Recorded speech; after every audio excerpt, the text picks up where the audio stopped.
Hello, everyone, and welcome to our Raising Corporate Ambition for Environmental Sustainability, Canada's Road to COP27 webinar series. Today's session, Overcoming Barriers, How Protecting Nature Can Future-Proof Business and Mitigate Climate Change, is the fourth and final installment of our four-part series. My name is Daria Naglic, and I am Interim Executive Director and Senior Manager, Programs and Business Relations here at UN Global Compact Network Canada. Before we begin, we would like to acknowledge that the land that we are meeting on is the traditional territory of many nations, including the Mississaugas of the Credit, the Anishinaabeg, the Chippewa, the Haudenosaunee, and Wendat peoples, and is now home to many diverse First Nations, Inuit, and Métis peoples. We also acknowledge that Toronto is covered by Treaty 13 with the Mississaugas of the Credit and the Williams Treaties signed with multiple Mississaugas and Chippewa bands. Human populations rely heavily on natural resources and biodiversity for goods and services, as well as raw materials for the production of many of society's necessities. Through rapid population growth and the effects of climate change, human activities have consumed and deteriorated biodiversity and natural ecosystems quicker in the last 50 years than at any other time in recorded history. Regardless of size, location, or sector, all businesses have both direct and indirect impacts on biodiversity and natural ecosystems, while also being highly dependent on both.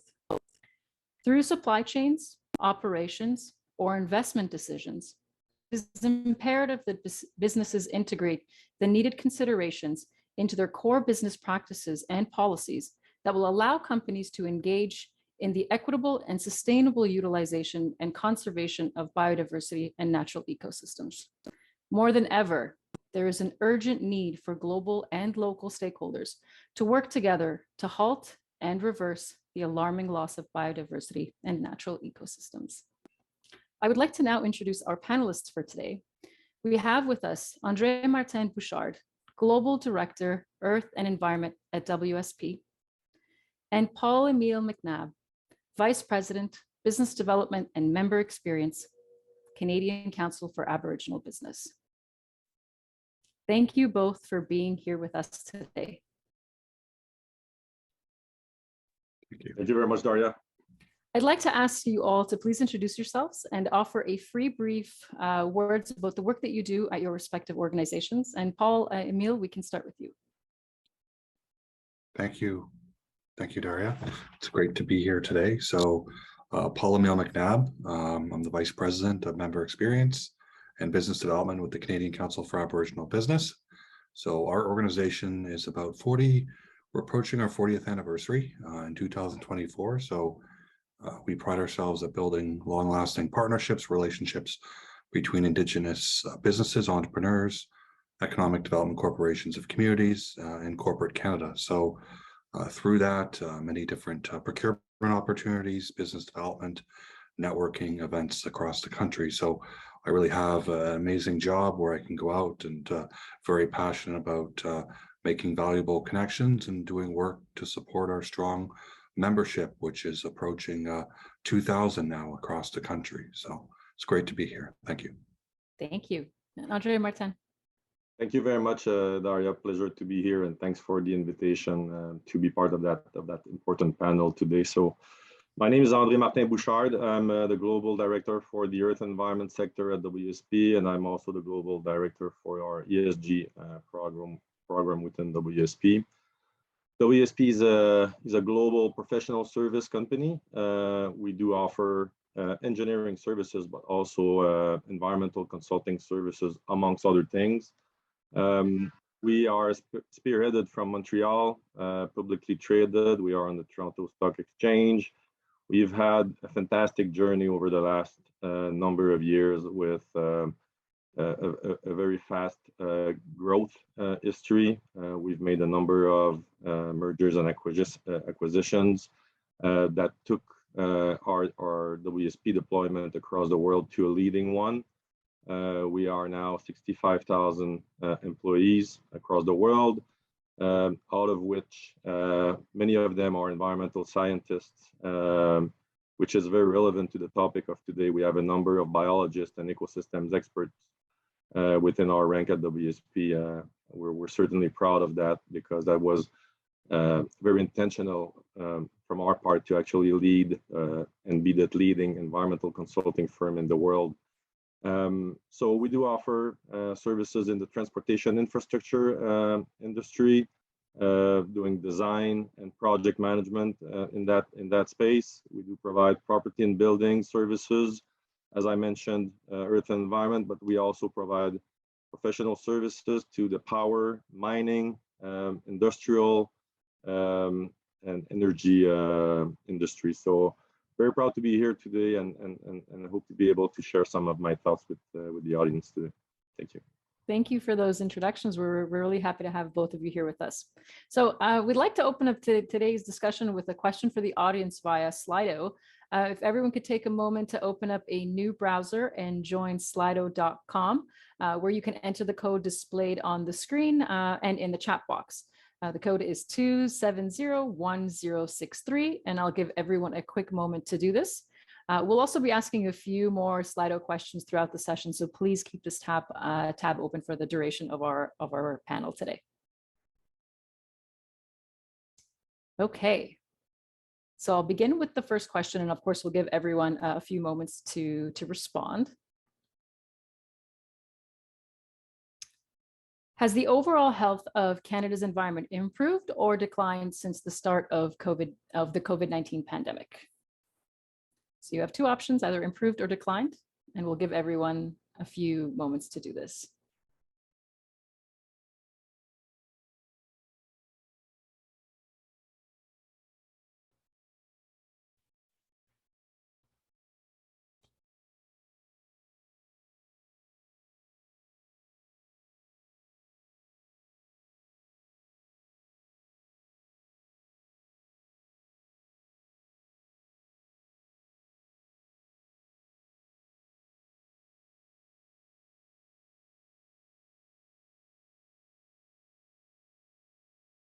Okay, about 15 more seconds.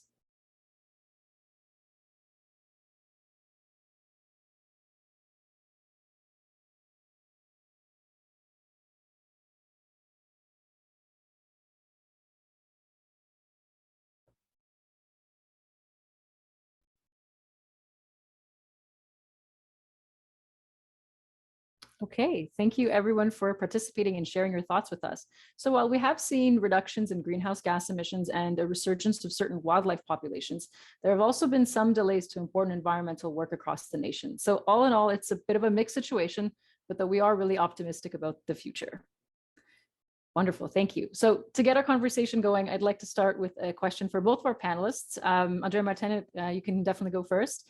Would you please be able to share a couple of high-level priorities on Canadian biodiversity that you think businesses can get behind and support? Thank you, Daria. As Canadians, I think that we are very fortunate to live in such a vast country.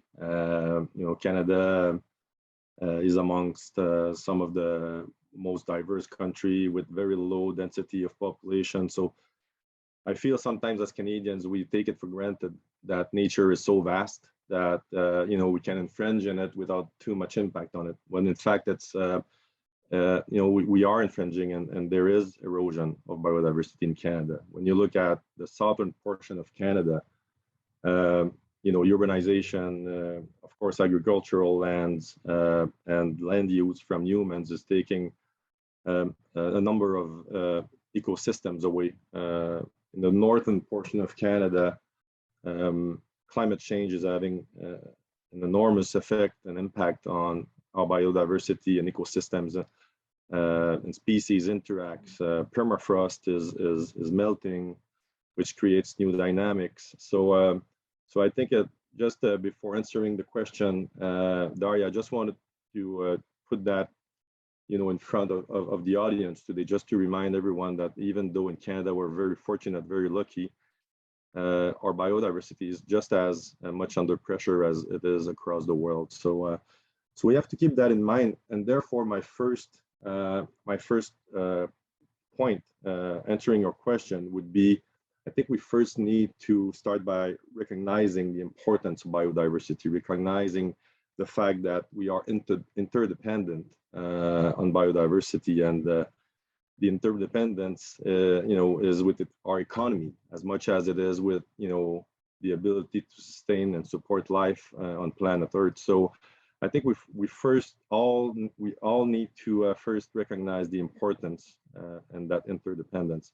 Keep in mind, like one piece of data that I think is pretty mind blowing is that 50% of the GDP, and I think in Canada it's probably above 50% of the GDP is directly linked with biodiversity, with nature, with ecosystems in one shape or form or another, which is enormous. So imagine every infringement that we do to that biodiversity may have not just an impact on ecosystems per se, but on our economies. So first point, I would say recognizing the importance and the interdependence of it. I think biodiversity also is becoming a topic of interest, across companies, across organizations in general. If you make a parallel, between biodiversity and climate change, it took a few decades actually for the human population to realize that this was real and this was getting or creating a big impact in the world that we live in. So I think biodiversity is in the early stage of that recognition, but just like climate change, I think we need to integrate biodiversity items. And I know that in the audience here today we have a number of listed company and non-listed companies and probably NGOs, but most of us now have some sort of ESG framework that we are working with within our organization. So I would say the second item, once we realize and recognize the importance of biodiversity, is to make sure we have or we put in place some sort of biodiversity governance around it within our organization. And once that's done, I think as a third point, what I would say is, when we are ready as an organization, when you are ready as an organization, I think it's going to be also time to put in place some action plans and put targets and report back on targets and be transparent about the targets and how much of a biodiversity impact our organization may have around us, and then provide visibility around these tangible actions that we are planning to do as we are going to be integrating more and more biodiversity as part of our ESG framework. So those are the three items I would think, Daria, would be very useful and helpful and would move the needle from a Canadian landscape perspective. Thank you for highlighting those are really key, important priorities. Paul-Emile, over to you. Great, thanks, Daria.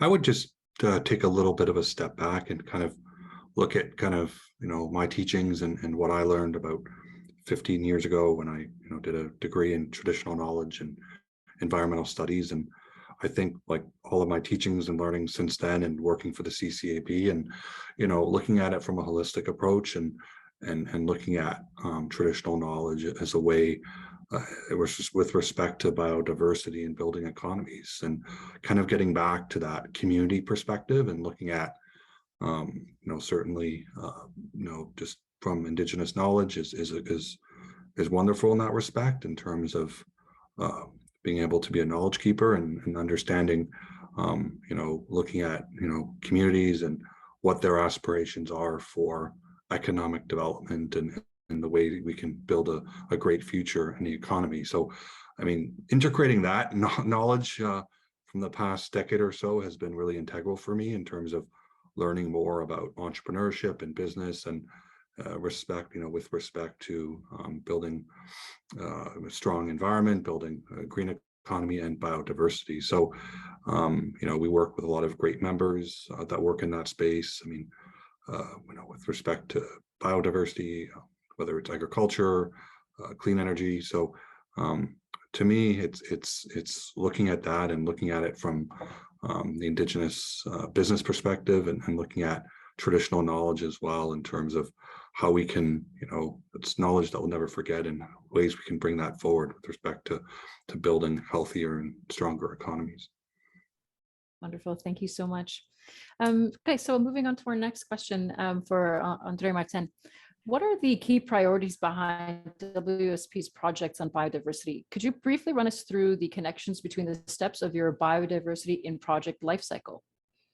Yeah, sure, Daria. No problem. So as I stated in my introductory comments, we do provide that expertise to our clients, and we have a number of experts within WSP, whether they are biologists, climatologists, anthropologists, making connections with First Nations, and also gathering the traditional knowledge that Paul-Emile is talking about.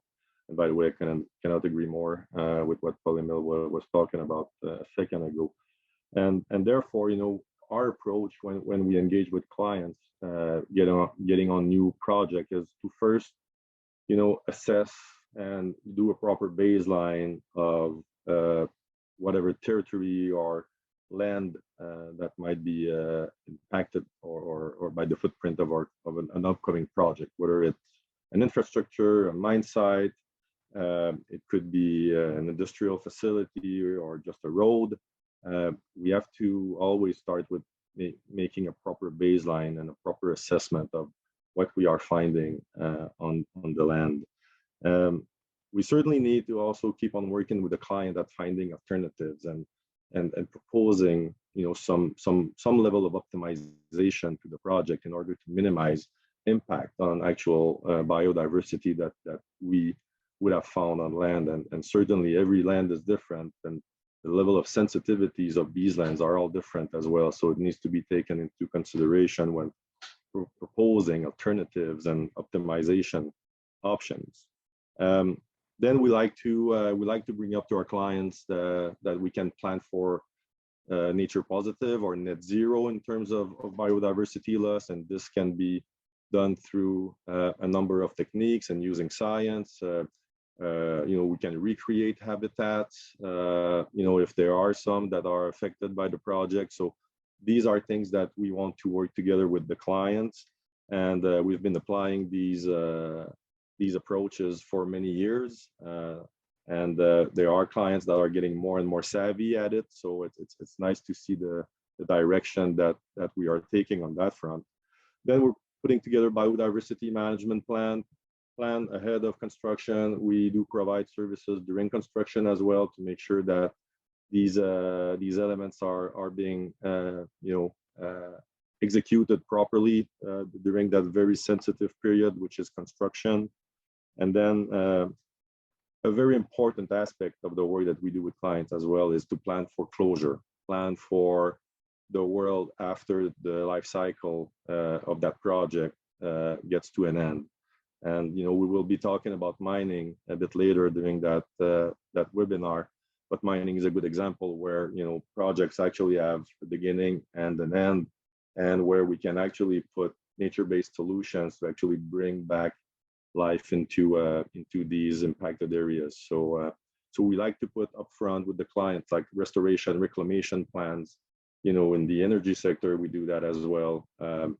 And let's say we do build an infrastructure, a highway or a bridge, we always want to make sure that those critical habitats that we are going through, sometimes it's impossible to avoid them, that we mitigate and compensate for those as well. So a lot of things that we bring on the table, Daria, a lot of experts working together, both from, let's say, the hardcore biology, ecosystem experts, but also water management experts, design experts, reclamation experts, revegetation experts, social and stakeholder engagement experts, making the connections with the different communities that are going to be impacted or touched, and including, for example, First Nations and traditional knowledge. So a lot of things that we can bring on the table to make these projects nature positive, Daria. Thank you so much for sort of outlining those processes for us. Paul-Emile, my next question is for you. Could you talk us through some of the work being done on land sovereignty management and stewardship detailed in the National Indigenous Economic Strategy? And how are you helping businesses with their priorities in this area? Sure. Thank you, Daria. It's a great question. And for context, National Indigenous Economic Strategy was released earlier in May of this year, with support from many Indigenous organizations, Indigenous leaders across Canada. CCAB was one of those organizations. So really impactful report. And as you mentioned, one of the issues was lands and resources management. So looking at it from a perspective of, Indigenous communities, and I mentioned earlier, really building economies. And I think, that's so important to understand. There's 634 First Nation plus Inuit, Métis communities across Canada, and each are so different in their own aspirations for economic development, what their visions are, and what they want to achieve. And that's typically brought together through their leadership, the input of elders. So I think that's really important to understand, just for context and looking at economic development through that lens for the National Indigenous Economic Strategy. To be able to understand that, looking at each community's capacity first, I think is just so important. That being said, I think it's really important in terms of taking that knowledge and looking at different ways to be collaborative, and looking at ways where communities can come together. And I think there already is the existing partnerships, collaboration between industry and many Indigenous communities, but I think that's just continuing to grow in terms of self-determination within Indigenous communities and creating own source revenue. I think is so important. That's obviously something that CCAB supports, and the different types of in terms of our members and the work they do, and looking at the different types of partnerships. But even going further than a partnership, and looking at Indigenous communities taking different equity stakes and projects and so on. So in terms of just the biodiversity side, I think there's so much opportunity, and there's already great work being done by communities. So I just with organizations like a CCAB and so many others, it's a great way to kind of get started and get connected, and looking at the development corporations or economic or just businesses that are owned directly by the community themselves. I think it's just a great opportunity in terms of that development, and like I said, creating that own source revenue for Indigenous communities. Thank you, Paul-Emile. Andre Martin, could you outline how WSP integrates traditional knowledge shared by Indigenous communities as part of your project? Yeah, Daria, absolutely. This is a key part actually in any and every projects that we do conduct, especially in Canada, but across the world as well, is to engage with the communities, and in some cases, the communities that are of prime importance are the First Nations, and we do conduct very detailed First Nation engagement process with the communities surrounding any given projects. We want to understand, and we have within WSP, we have a number of experts that are actually specialized at engaging with First Nations. They understand, the areas where they are. They ask questions about, their hunting spots, about their fishing spots, their routes, the routes that they are using between these different hunting and fishing areas, where they live, the territory that they use, and we take that into consideration when we, getting back to the previous question, we use the information that they provide us to actually optimize and making sure that we do the best possible projects. And in every circumstances, we do engage with them in the optimization process and the development of alternative process. And we certainly also encourage our clients to engage directly with the First Nations that could be impacted by any given project as well. So that's very important for us. That's something that we are also making sure our clients understand. And in addition to that, Daria, we want to make sure also that let's say we are going somewhere doing a scientific fishing expedition, or we do do field data surveys. We always make sure that we actually conduct these surveys and these scientific fishing expedition together with the local First Nations, so that they can tell us exactly what the land look like, where to go more efficiently, help us with the logistics. And so that's for the assessment phase. But when we get into construction phase, we also like to use First Nation companies that can significantly support the delivery of these projects, whether they are engaged directly by the client or by us. But we want to make sure that we also always have First Nation content as part of the teams. Thank you so much. Paul-Emile, Indigenous businesses have been disproportionately impacted by the COVID-19 pandemic.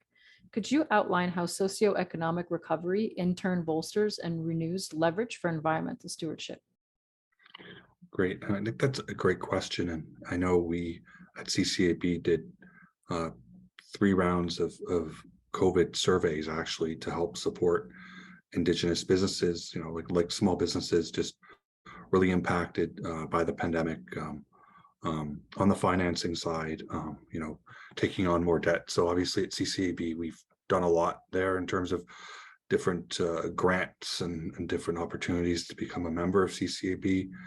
So I just wanted to mention that. I think there's, that kind of research and that knowledge sharing has really helped kind of see our organization, help understand what the needs are. But, moving forward with the question, I think too, the Indigenous businesses that kind of stood out and looked at different ways in terms of PPE or other supports. And, I think environmental stewardship was another one that kind of stood out, or a different way where, you can get back to the land. I was sitting in my house for 2 years. So understanding, from a rural perspective, or different ways you can, leverage the pandemic and being more creative and sustainable with the business practices. So I've certainly seen that just working with our membership over the last few years.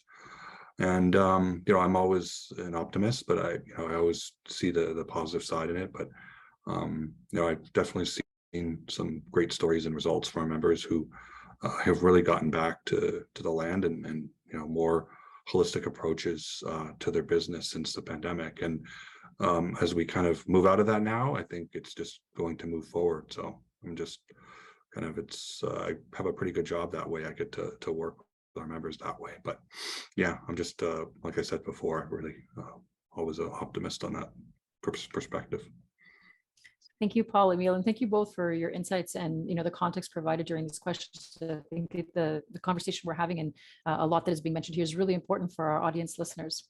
I'd like to ask everyone to return to their Slido their Slido page for our next audience question. What comes to mind when you think of nature-based solutions to man-made problems? So this is going to be a word cloud. So feel free to enter anything that pops into your mind, anything that you think would be relevant. So what comes to mind when you think of nature-based solutions to man-made problems?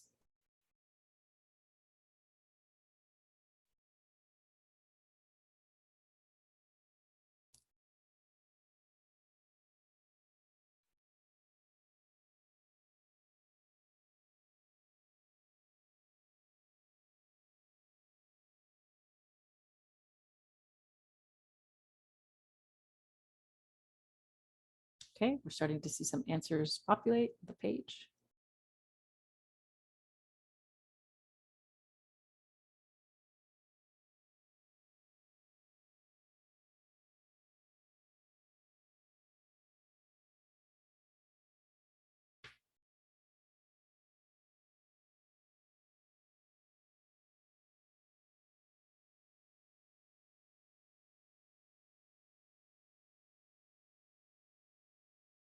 Okay, great. We seem to have a lot of engagement here, so it's nice to see.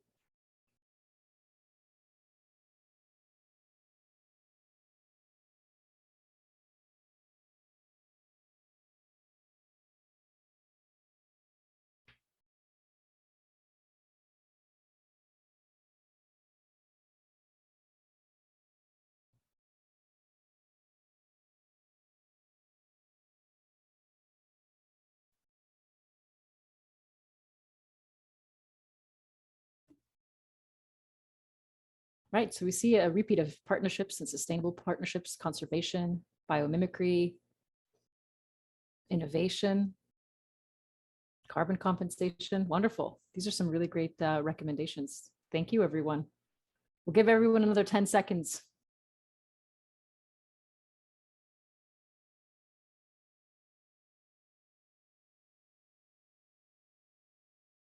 Okay, wonderful. Thank you, everyone, for sharing your responses. It's really nice to see everyone collaborate and contribute sort of in a live space. And, we're seeing a lot of similar answers, a lot of complementary answers. So it's really great to see how everyone is thinking about this question.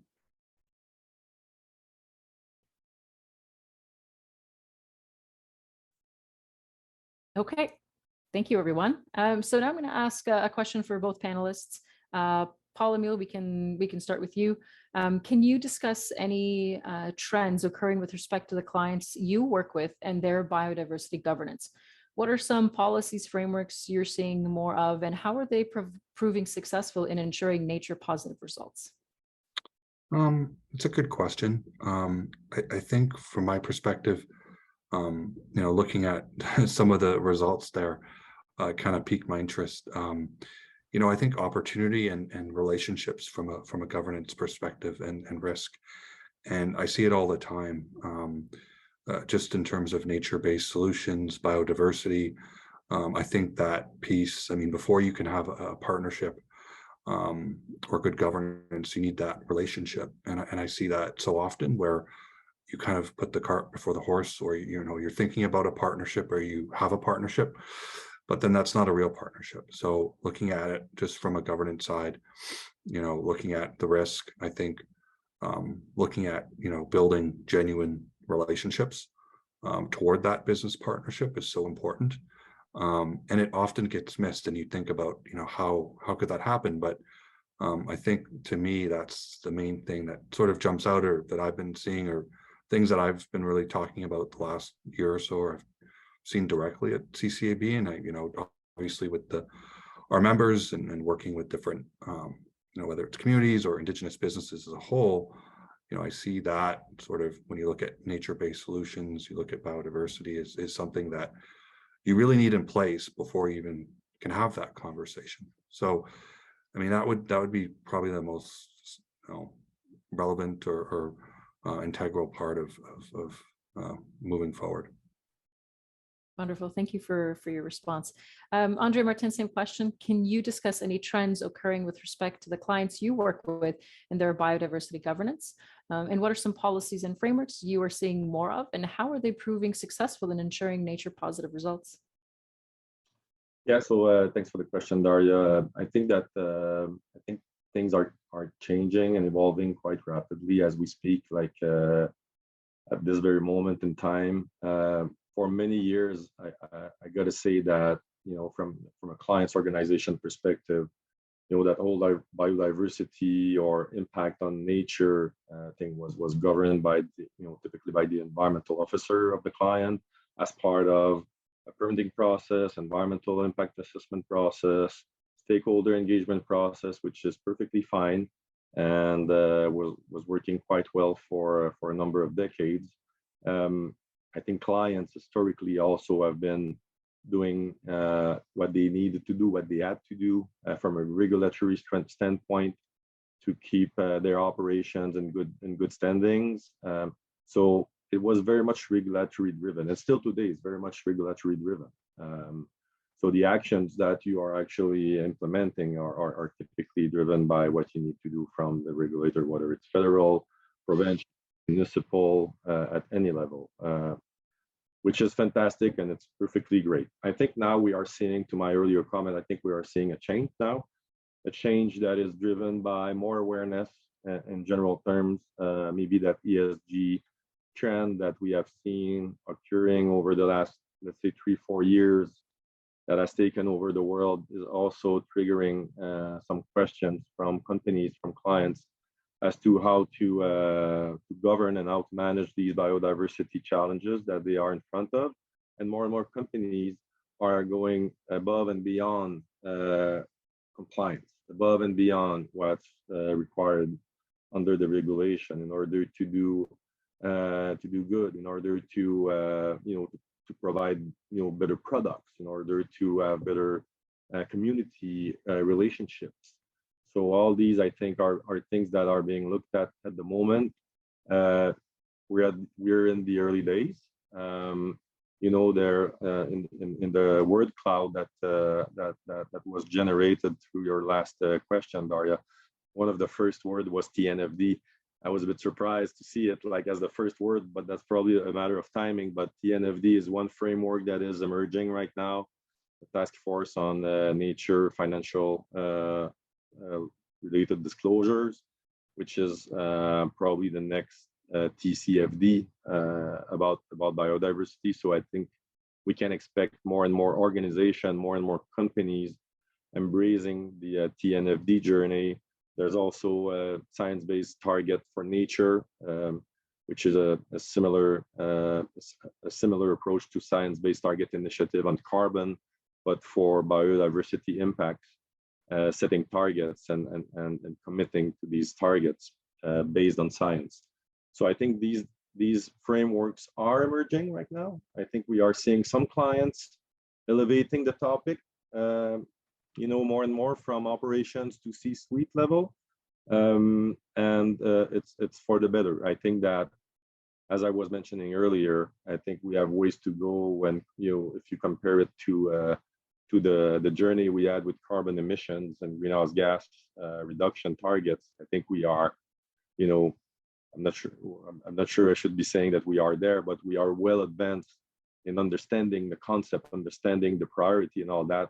I think biodiversity governance, biodiversity, prioritizing biodiversity is in the early days, including the frameworks we are going to be using.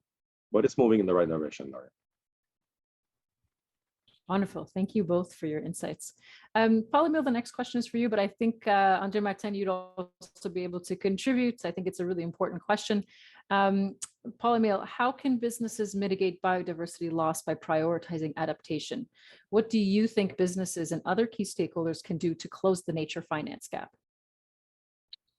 Good question. I mean, I think not to oversimplify, but I think it really comes down to champions and good leadership. And I think, looking at it, just from the Indigenous perspective, stewards of the land, but, looking at, champions and champions that work in the space that can affect change, and that being supported by good leaders. And I've seen that so often where working in that space, it's been derailed because it's not supported, or there's good people working in that area, but it doesn't get the proper support it deserves. So really, I think moving forward, it's to me, it's all about leadership and leadership supporting the individuals working in that space and bringing that forth. I mean, I've seen that success work many times, and I've seen it fail too. So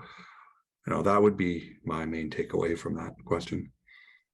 Thank you. André Martin, would you also like to contribute to this question? How can businesses mitigate biodiversity loss by prioritizing adaptation?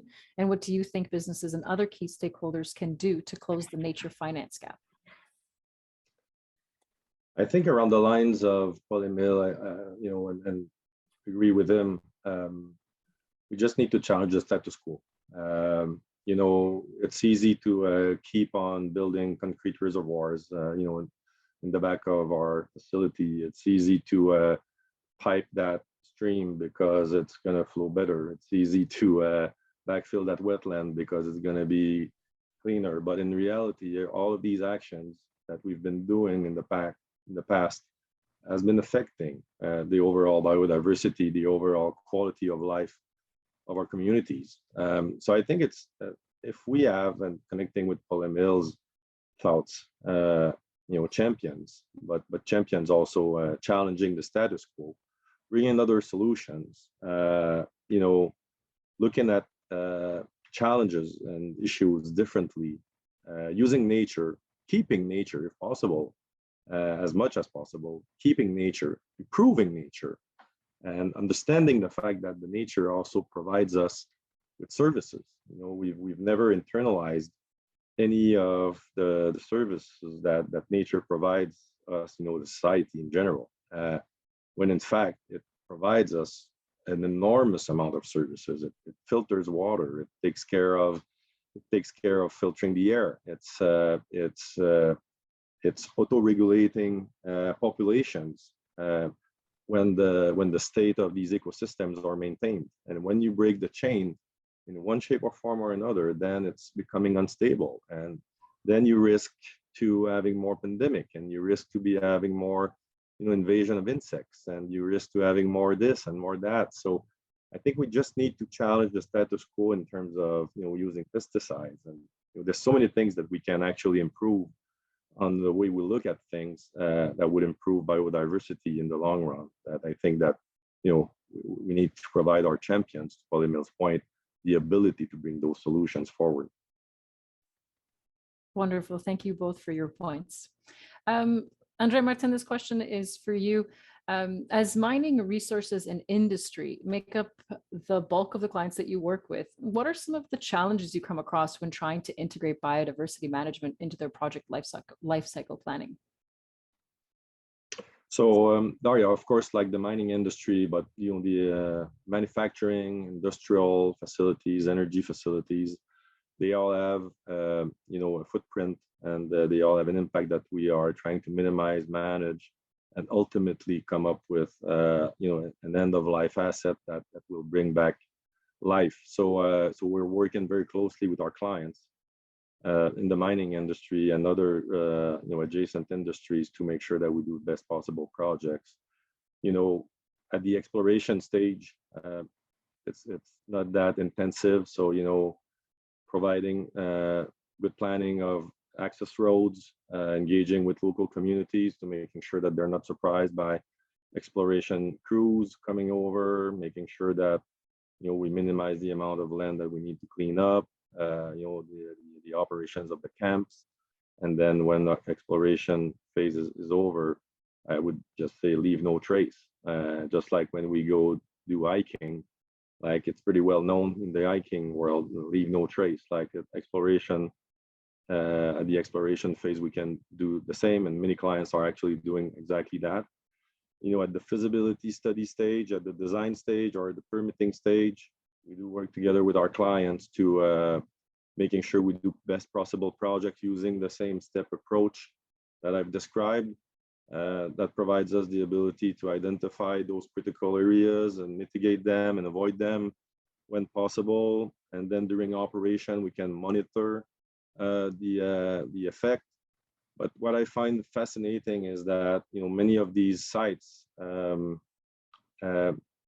if not all of these sites, have an end of life. They all have an expiration date, especially in the mining industry. All mining sites have an expiration date, and it's a huge opportunity, I think, to use science to bring life back and to bring those sites back to the communities. And I think the mining industry understands that very well. I'd like to commend the Canadian Mining Association for being a leader at providing a lot of guidelines and frameworks to mining companies to operate, but also through all these different steps of the life cycle to use best practices. So I think that the mining industry is really making great strides right now towards mining, in a sustainable fashion. Let me maybe, Daria, provide you with an example of a project we've worked on, and that's a great example on how nature can come back after a mine is over. In Murdochville, Quebec, there has been a copper smelter there for 100 years, and copper mine operations there for 100 years. And about 10 years ago, we were asked by the client to help them with the closure of the smelter and the mining operations. And we've done the management of all the demolition of all the industrial facilities, all the smelters operations, all the tailings operations. If you look at it today, the renaturalization and the cleanup that we have done on site, it almost looks like a natural environment. Wildlife is back there, nature is back, and on top of that, people were extremely worried that there would be no life after the mine in terms of the community in Murdochville. But today, Murdochville has become, the mecca of outdoor sports, and people travel the world to actually go do backcountry skiing and mountain biking and camping. Families are buying houses there, so the households are all occupied by brand new families. So it's a great example of the fact that yes, there are some activities that are pretty intense, but then once it's finished, once it's over, there's a way to actually bring it back to the communities, bring it back to a natural state where nature, where plants and animals can actually come back together with humans. Wonderful. Thank you so much for that. And, examples are always good to showcase what we're talking about. So thank you for that, in-depth overview. So I'm going to ask the audience to go back to slido.com for our final audience question of the day. I'm going to ask everyone that if in a sentence they could write what is something that your company is doing to promote biodiversity. So we'll give everyone an opportunity to provide their answers.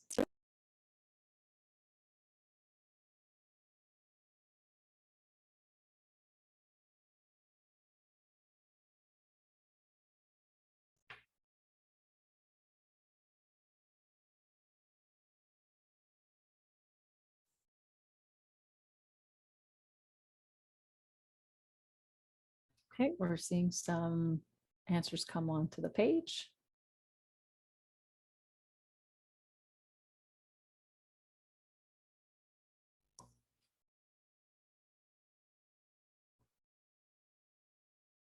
Okay, we see pollination projects, planting trees, supporting conservation organizations, embedding sustainability into mine project development, working with local farmers to establish ecosystem services on marginal land on their property.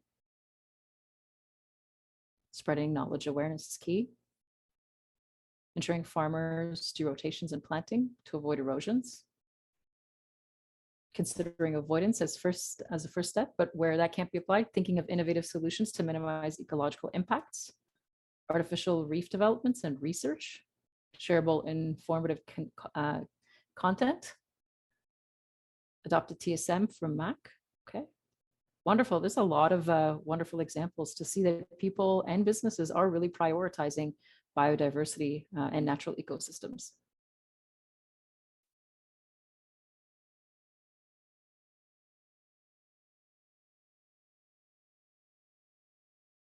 So we'll let this go on for another 15 seconds.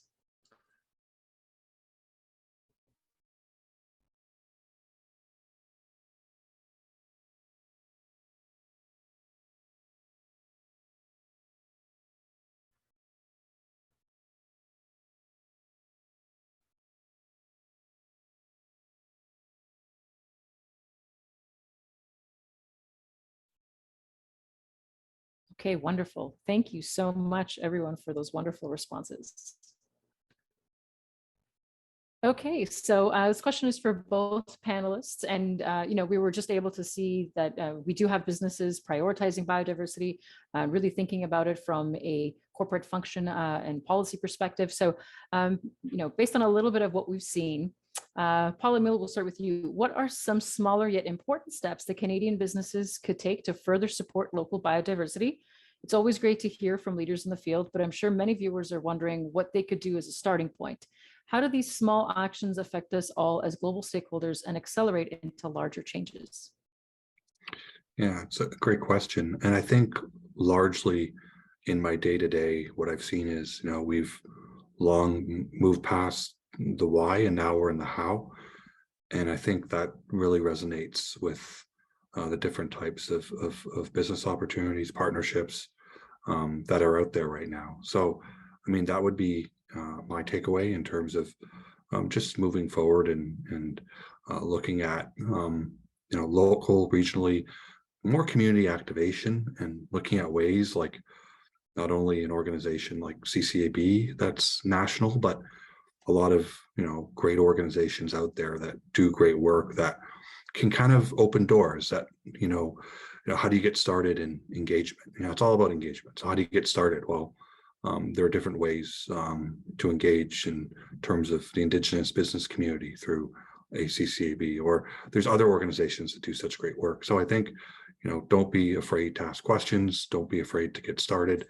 And there's lots of great, like I mentioned earlier, leaders, champions, but organizations, across Canada that do such great work. So, that would be my main takeaway.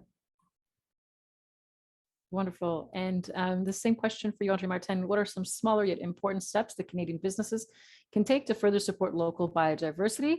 It's always great to hear from leaders in the field, but I'm sure many viewers are wondering what they could do as a starting point. How do you think these small actions affect us all as global stakeholders and accelerate into larger changes?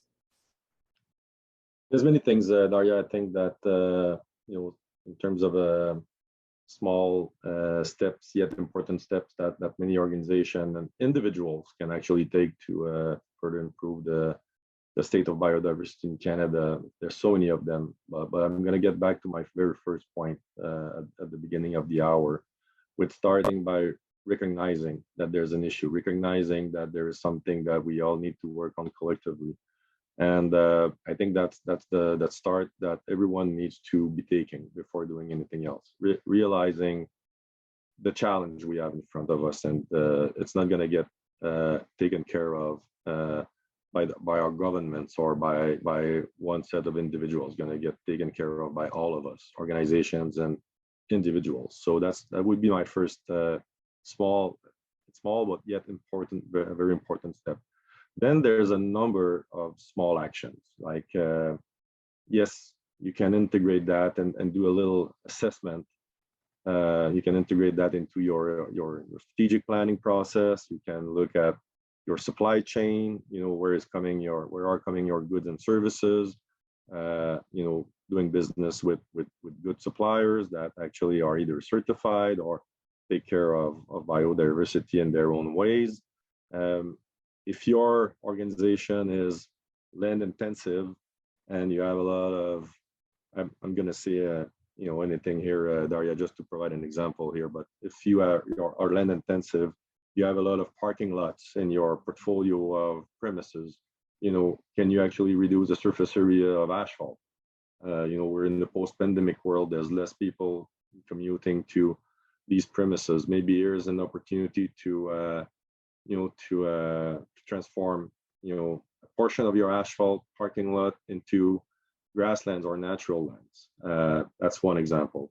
In WSP, we have beehives, on the rooftop of our office in Montreal. Many other offices at WSP have beehives. Small, very small step, but yet it brings people together. It gives us the opportunity to engage, to raise awareness around how important pollinators are in the whole biodiversity and the food chain in general. That's one very small step, but yet it's raising awareness. It's making a small difference.